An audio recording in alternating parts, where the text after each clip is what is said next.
Excuse me sir. जी sir.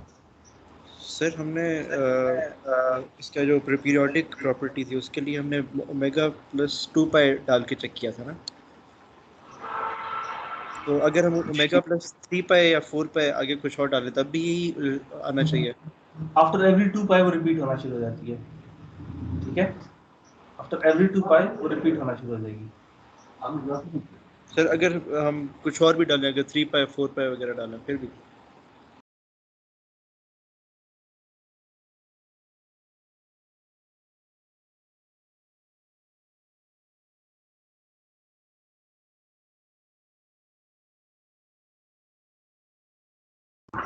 Sorry जी जी, after every 2 pi you will see के इट विल स्टार्ट रिपीटिंग, ठीक है। 2 पाई का हमने इस वजह से करके देखा कि अच्छा वो 2 पाई पे वो वही वाली वैल्यू आना शुरू हो जाएगी जो कि 0 पे आई थी, सही है। अगर आप 3 पाई पे देखेंगे तो 3 पाई पे वो वाली वैल्यू आ रही होगी जो कि पाई पे आ रही होगी, ठीक है। सो आफ्टर एवरी 2 पाई इंटरवल, इरिस्पेक्टिव कि आप 0 से पाई तक देखते हैं, 0 से 2 पाई देखते हैं या माइनस पाई से पाई देखते हैं, after every pi interval 2 pi interval this will start repeating itself, ठीक है सर। ठीक है। Okay, so let's move on in this way कि हमने अभी तक जो फंक्शन पढ़ा है that is h e raised power j omega is equal to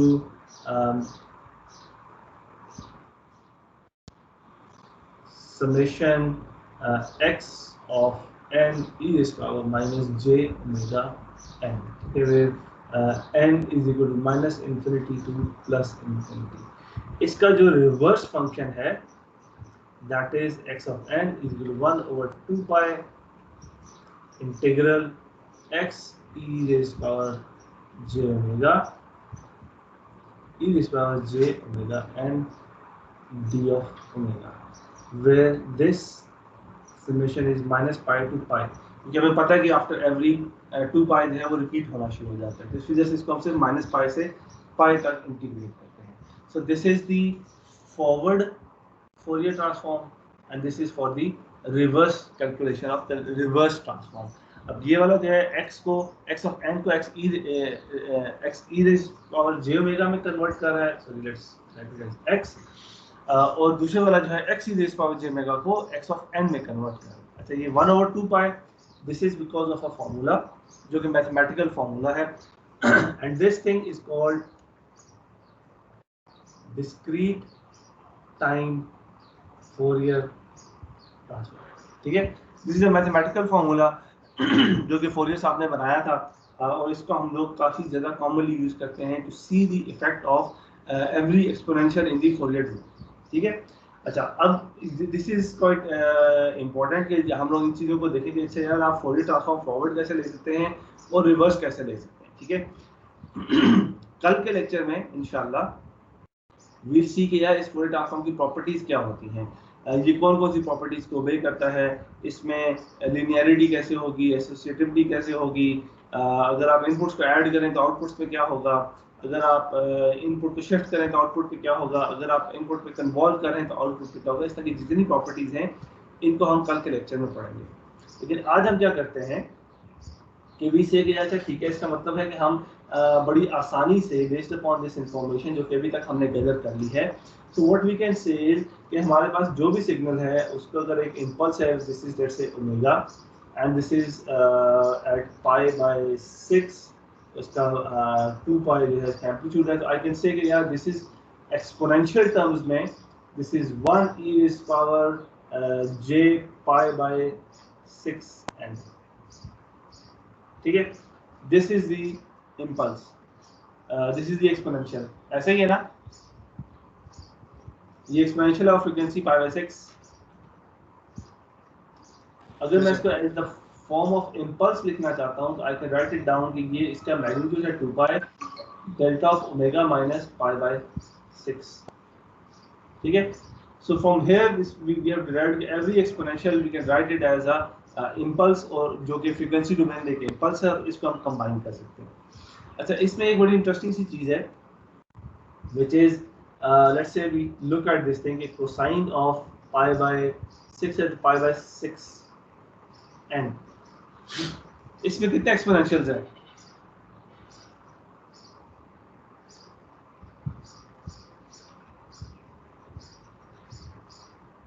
how many complex exponentials?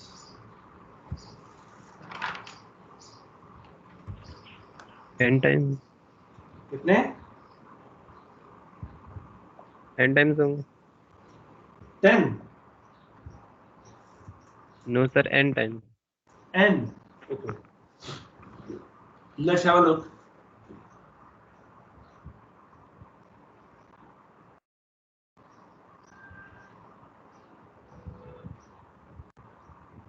J pi by 9n plus e raised to power minus j pi by 9n divided by 2.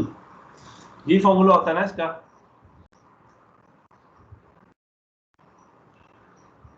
Yes sir. So exponential j. तो कितने एक्सपोनेंशियल्स हुए? 2. जी sir. ठीक है, 2 एक्सपोनेंशियल्स हुए। लेकिन interestingly what this means is कि एक exponential मेरे पास आएगा पाई by 6, I am sorry pi by 6, एक इंपल्स आएगी एट प्लस पाई बाय 6, दूसरी इंपल्स आएगी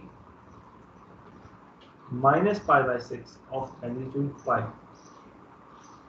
ठीक है, and that is interesting, that is very interesting because this tells me कि मेरे पास जो भी कोसाइन आया इसके अंदर 2 एक्सपोनेंशियल्स हैं। सो एवरी कोसाइन जो भी अगर मैं इसको इनपुट एज अ सिग्नल दूंगा तो उसमें 2 इंपल्सेस आएंगे, जिसको मैं लिख के भी देख सकता हूँ। I can simply write it down कि अच्छा यार ये pi delta omega minus pi by 6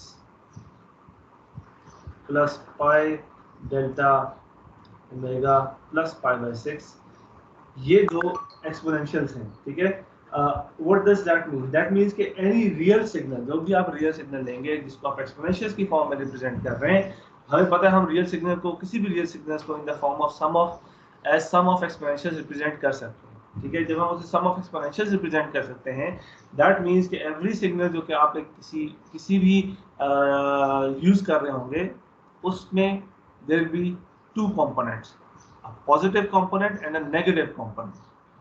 Let's have a look at sine. Sine में क्या आता है? Sine omega naught n.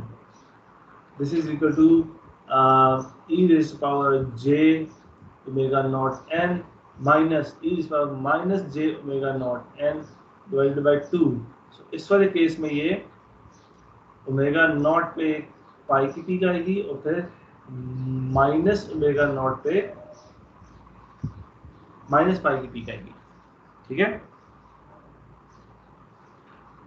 सही है। This is just from the intuition. मैं इसको इस तरीके से पढ़ रहा हूँ कि अच्छा ठीक है, एक एक्सपोनेंशियल है ओमेगा नॉट, एक एक्सपोनेंशियल है minus omega not, and that's it, that's all that I need to know. लेकिन इसकी इंटरप्रिटेशन क्या है कि every real signal will always have a positive frequency component and the negative frequency component. Although negative frequency negative pi by 6 does not make any sense. ठीक है, negative pi by 6 does not make any sense कि हमारे पास एक signal है जिसके अंदर -20 hertz की जो फ्रीक्वेंसी है, it does not make any sense. 20 hertz की होगी, लेकिन this is because of the formula, this is because of the mathematical completeness of the formula कि we do understand कि इसमें एक positive फ्रीक्वेंसीज का कंपोनेंट आ रहा होगा, फिर एक नेगेटिव, उसका रिवर्स फ्लिप आ रहा होगा on the negative side. Negative side हमारे काम की नहीं है, हमारे काम की सिर्फ पॉजिटिव साइड होती है। इस वजह से बहुत दफा हम करते क्या है कि जिस तरीके से मैंने आपको वो जो मैटलैब में प्लॉट भी दिखाया, मैटलैब में प्लॉट हमने सिर्फ पॉजिटिव साइड का दिखाया, नेगेटिव साइड का आपको दिखाया ही नहीं, क्योंकि हमें पता है कि नेगेटिव साइड पे फ्रीक्वेंसीज तो आ रही हैं लेकिन हमारे किसी काम की नहीं है। We do not need to worry about the negative component of the frequencies. ठीक है, अच्छा अब मैं क्या करता हूँ, मैं आपको कुछ प्रेजेंटेशन स्लाइड्स दिखाता हूँ। ठीक है, just give me a second, let me open some lecture slides. उनको मैं आपको दिखाना चाहूँगा ताकि हम देखें अच्छा फ्रीक्वेंसी रिस्पांस हमारे साथ वो कर क्या रहा है।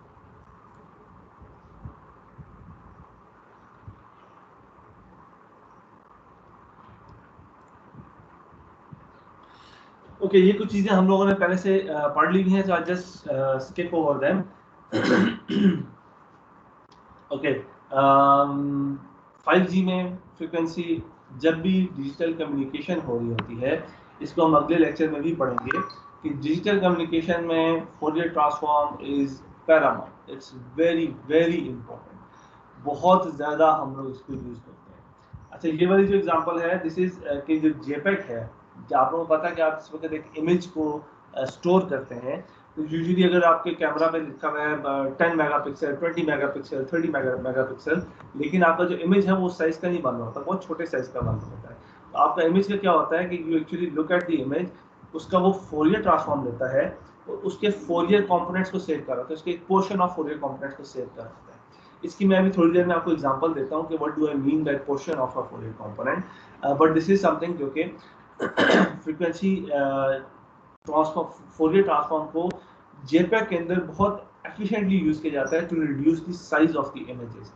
उसमें करते क्या है कि हम सिर्फ जो इंपॉर्टेंट फ्रीक्वेंसीज हैं उनको रखते हैं और जो बहुत हाई फ्रीक्वेंसीज हैं उनको हम वैसे ड्रॉप कर देते हैं कि यार ये हमारी आई को बहुत ज़्यादा परसीव नहीं करेगा, ठीक है।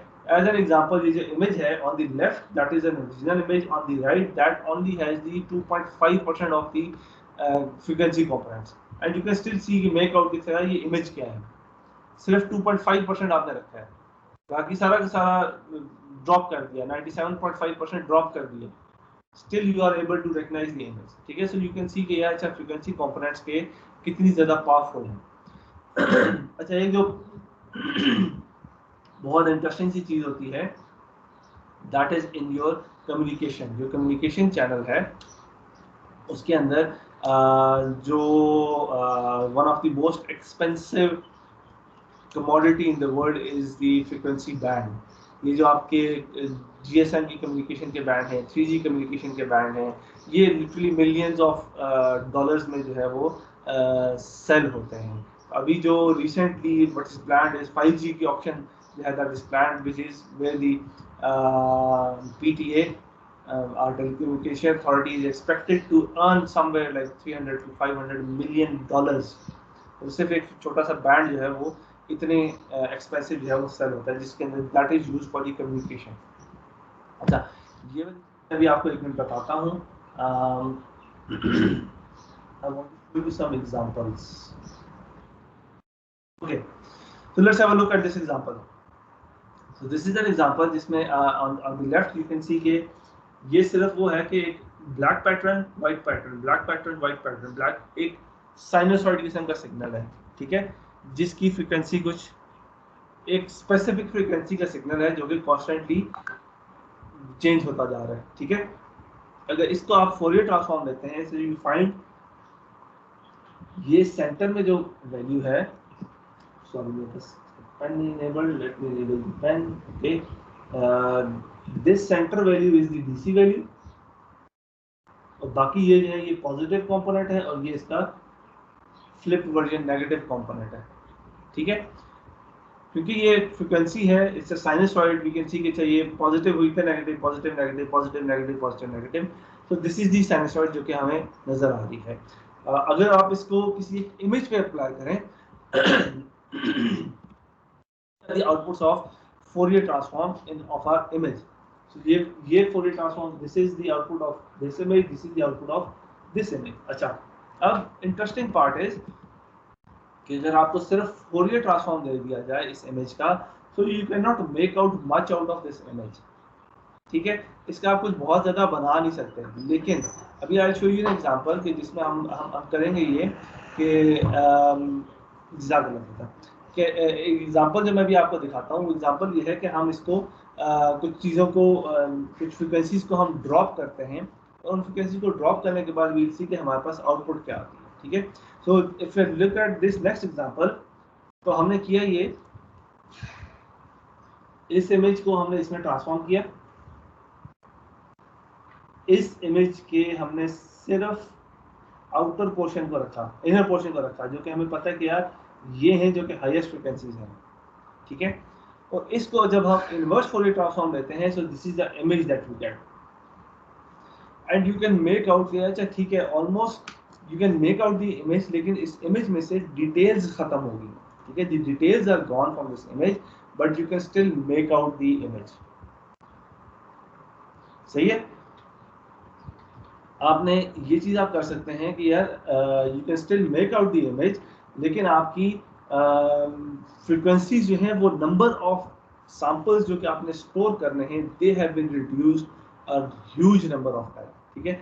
इसी वजह से जेपेग के अंदर आपको so many times of compression मिल जाती है कि अगर आप उसे बीएमपी में सेव करें, आपने देखा होगा आपके पास डीएसएलआर जो होते हैं इसमें अगर रॉ इमेज स्टोर करते हैं वो ऑलमोस्ट 25-26 MB का एक इमेज बनता है, लेकिन अगर आप उसको जेपेग में सेव करें वो 4 MB का बन जाता है, 5 MB का बन जाता है। तो इतनी ज़्यादा कंप्रेशन आपको अचीव ही ऐसे होती है कि फोरियर ट्रांसफॉर्म में जो हाई फ्रिक्वेंसी कंपोनेंट्स हैं उनको हम ड्रॉप कर देते हैं, बिकॉज वी नो कि ये जो है सिर्फ उसके अंदर डिटेल्स ऐड कर रहे हैं, we can still live without them. कुछ डिटेल्स ऐसी हैं जो कि हमारे बहुत ज़्यादा काम की भी नहीं है, शायद हम ह्यूमन आई को परसीव भी ना कर सकें। एग्जाम्पल जो कि ये मिस्टर फोरियर साहब हैं, ठीक है, ये फोरियर साहब खुद हैं, इनकी तस्वीर है जिसका फोरियर ट्रांसफॉर्म दिया हुआ है। ऑल्दो अच्छा इंटरेस्टिंग पार्ट इज कि जब फोरियर ने अपना पेपर ये सबमिट किया था कि यार every signal can be represented as the sum of exponentials, ये बहुत ज़्यादा अप्रिशिएट नहीं हुआ था पेपर, ठीक है। Paper was not very much appreciated, it was कि इस पेपर को बल्कि रिजेक्ट कर दिया गया था मैथमेटिशियंस, और at that time they did not accept यार दिस इज अ पॉसिबिलिटी कि एक सिग्नल को इस तरीके से रिप्रेजेंट किया जा सके, but this does happen in the end. Peoples found कि इसकी बहुत ज़्यादा एप्लीकेशंस हैं, उनको यूज़ किया जा सकता है। तो द आइडिया इज कि जब आप इस सिग्नल को आपको स्टोर करने के लिए लेट्स से 20 MB चाहिए, लेकिन जब आप इसे इस फॉर्म में ट्रांसफॉर्म कर देते हैं, now for this you only need 2 or 3 MB, and that's a huge achievement in saving the storage capacity. Remember कि पहले जो है वो आपके पास disk storage that was very expensive, अब तो आपके पास टेराबाइट ऑफ स्पेस है इन योर लैपटॉप्स, इससे पहले बहुत easy नहीं था to have a storage. So this compression that was achieved using JPEG 2000, that was a very very big leap. Okay, with this I am, what is the time now? भाई third image क्या बता रही है? ये इसका phase है कि हर frequency के साथ फेज क्या है।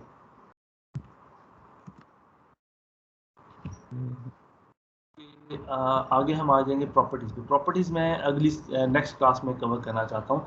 सो this is basically it. I would like to end the class at this point.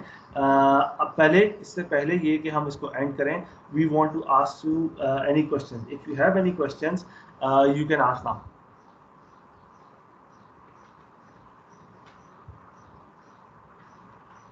Excuse me sir.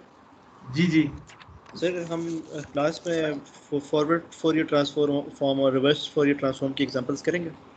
बिल्कुल बिल्कुल करेंगे। ये हम अगली क्लास में इसको बड़े ऐसे करेंगे, वो बड़ा आसान होता है। हमने जिस तरीके से कन्वोल्यूशन वगैरह को पढ़ा हुआ है ना, वो हम उसको पढ़ेंगे कि यार सब जस्ट बाय, मैंने आप लोगों को पहले लेक्चर में कहा था कि you will get the intuition और you will be able to visualise this thing कि यार अच्छा ये सिग्नल है, इसका फोरियर ट्रांसफॉर्म क्या होगा, विजुअली आउटपुट क्या आनी चाहिए, ठीक है।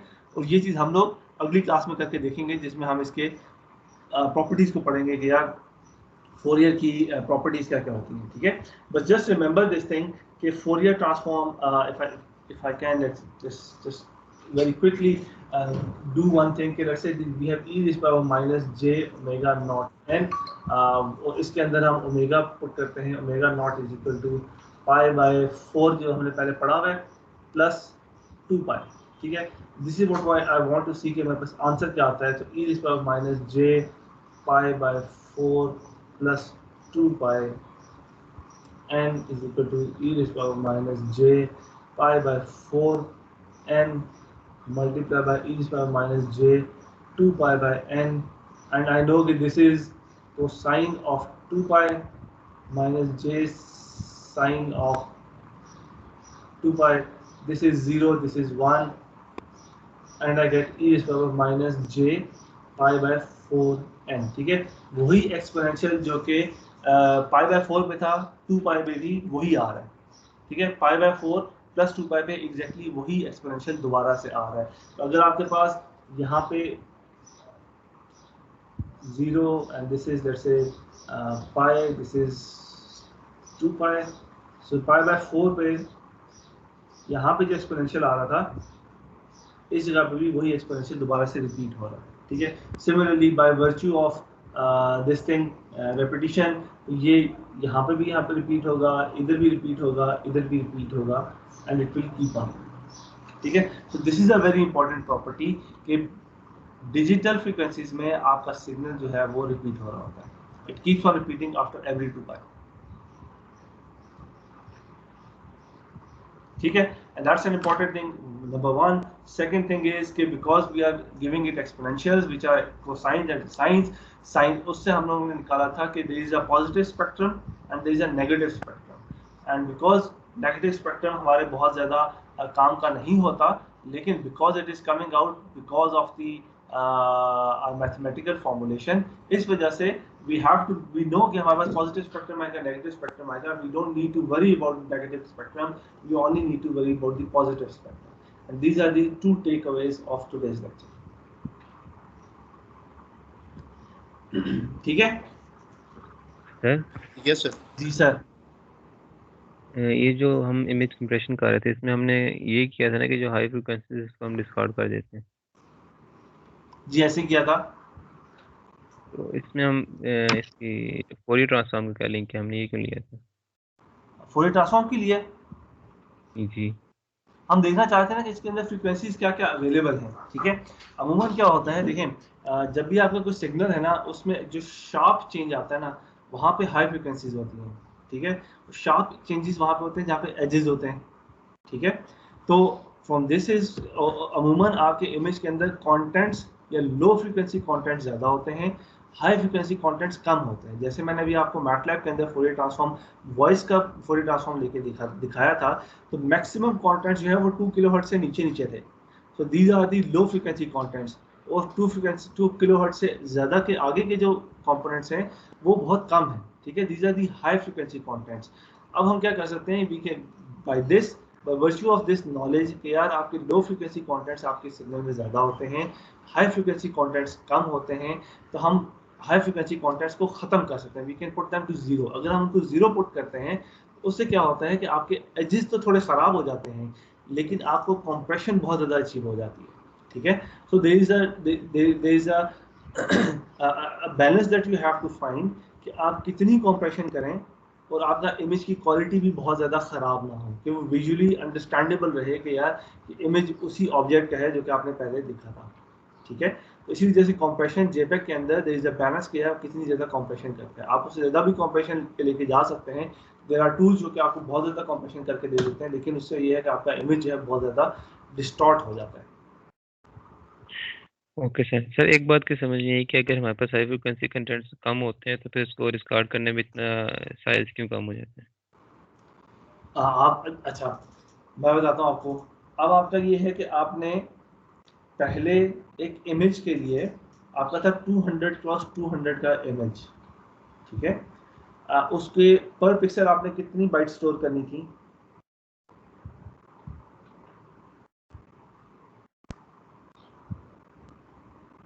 1 बाइट। अगर हम ग्रेस्केल 1 की बाइट। बात करते हैं, ठीक है, 1 बाइट स्टोर करनी थी आपने, तो 200 cross 200 into 1 byte, these are the number of bytes जो कि आपको चाहिए थी अपने डेटा को स्टोर करने के लिए। ठीक है, अब आपने नेट से कहा कि जब आपने कंप्रेशन की है तो आपने जब फ्रीक्वेंसी ट्रांसफॉर्म ले लिया, अब आपने इसके ऑलमोस्ट 20 क्रॉस 20 का सिर्फ रखा है, बाकी सबको आपने डिस्कार्ड कर दिया, बाकी सबको जीरो कर दिया।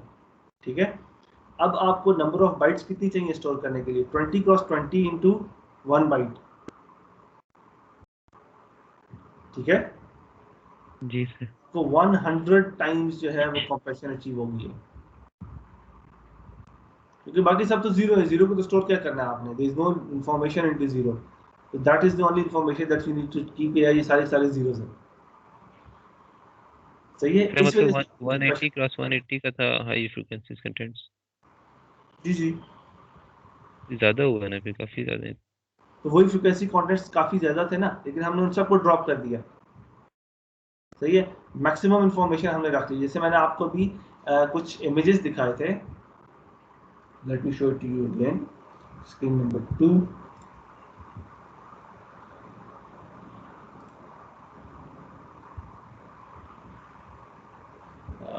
Start, there it is. ये इमेज विजिबल है? Yes sir. ये ना मैटलैब के अंदर अवेलेबल है, I think it's called joker, ठीक है। इसको अगर आप लेते हैं इमेज को, इसके सिर्फ 2.5% फ्रीक्वेंसी कंपोनेंट्स आप रखें, ठीक है, बाकी सारे के सारे 97.5% आपने ड्रॉप कर दिए, फिर भी you can actually regenerate the image and you can actually recognise किया ये जो है ये वही वाला इमेज है जो कि आपने पहले एज एन इनपुट दिया था। रीजन क्या होती है कि इसमें बहुत सारे रीजन जो होते हैं वो होते हैं जो कि स्मूथ होते हैं, ठीक है। स्मूथ इस तरीके से होते हैं कि जिस तरीके से ये रीजन को हाईलाइट किया हुआ है कि यार ये वाला रीजन है। I can get my pen working, pen से मैंने ये काट दिया, सॉरी। ये वाले जो रीजन हैं, जो चीक्स का रीजन है, नोज का रीजन है, हेड फोरहेड का रीजन है, ये वाले रीजन, ये सारे के सारे स्मूथ चेंज है, इनके अंदर बहुत ज़्यादा चेंज नहीं है, ठीक है। इसके अंदर इस सारे पैच के अंदर डिफरेंट वैल्यूज को स्टोर करने की बजाय आपको सिंगल एक वैल्यू आपको स्टोर करने की जरूरत थी, बहुत ज़्यादा वैल्यू जो है स्टोर करने की जरूरत नहीं थी, ठीक है। इस वजह से दिस रियली हेल्प्स कि यार अच्छा ठीक है, अगर इसकी if you can represent it in the form of frequency, तो हमें पता है कि इस रीजन के अंदर फ्रीक्वेंसीज क्या आ रही हैं, I can actually simply keep that frequency, बाकी सब चीज़ों को मैं ड्रॉप कर दूंगा, ठीक है। इसी वजह से हमें कंप्रेशन अचीव होती है। सही हो गया सर। सही। और ये वाली ऐसे इससे काफ़ी सारी एग्जांपल्स ना आप लोग मैटलैब में उसके अंदर करके देखेंगे, इमेज प्रोसेसिंग के अंदर। Okay sir, thank you. हम लोग भी इस वाले कोर्स में करेंगे, क्योंकि डीएसपी के कोर्स में भी हम लोग ये वाली एग्जांपल्स करके देखेंगे। आपको लैब के अंदर इसमें कुछ प्रॉब्लम्स देंगे हम कि इनको आप फोरियर ट्रांसफॉर्म लें, उसको इन्वर्स फोरियर ट्रांसफॉर्म लें, उन चीज़ों को चेंज करें, उन चीज़ों को फिल्टर आउट करें, कुछ को एनहांस कर दें, कुछ को ब्लॉक कर दें, इस तरह के काफ़ी सारे काम हम आपको करने को देंगे।